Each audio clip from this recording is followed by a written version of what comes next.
Quoi faire quand tu es dans le mental et que tu dis que tu contrôles et que tu n'arrives pas à lâcher prise? Allez, on va prendre un exemple concret parce que c'est toujours plus parlant. Celui d'une de mes clientes qui m'écrit un mail ce matin.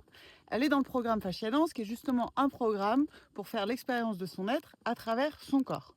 Et elle m'écrit, elle pète un câble parce qu'elle se rend compte qu'elle est dans le mental, qu'elle est hyper contrôlante, alors qu'elle aimerait bien lâcher prise. Ça t'arrive, toi, des fois? L'erreur classique, c'est de se juger qu'on est dans le mental. Ça, c'est une erreur de compréhension de ce que c'est que le mental. Le mental, c'est un programme, c'est des autoroutes neuronales qui ont leur vérité et leur façon de faire. C'est créé par un système de protection, un système de survie. Parce qu'à un moment donné, il y a une histoire, il y a une mémoire qui réellement a vécu un danger. Ce mental, avec son programme en mode pilote automatique, il a créé tout un système ultra évolué de protection pour pas accéder à cette partie sensible. Maintenant qu'on a compris ça, ce qui va être intéressant, c'est quelle attitude adopter.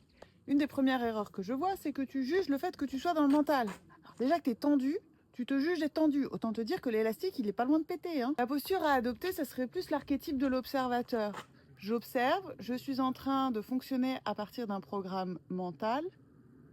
Point. Je te mime l'archétype de l'observateur neutre.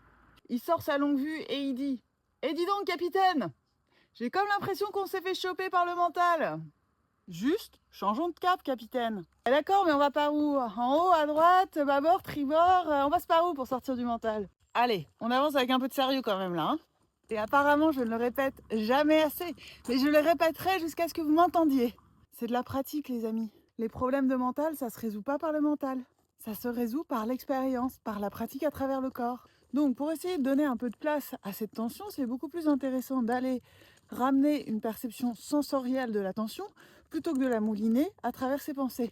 Et oui, les pensées, elles ont une empreinte dans le corps. En gros, ne t'acharne pas à essayer de comprendre, valide ce que tu comprends pas et essaie de le sentir à travers le corps. Et si tu essayes et que cette notion te paraît un peu compliquée, c'est que ça demande de la pratique. Et ça, on peut le faire ensemble, tous les lundis soirs, avec le sourire, aller rencontrer ce qui est en axe à l'intérieur de nous.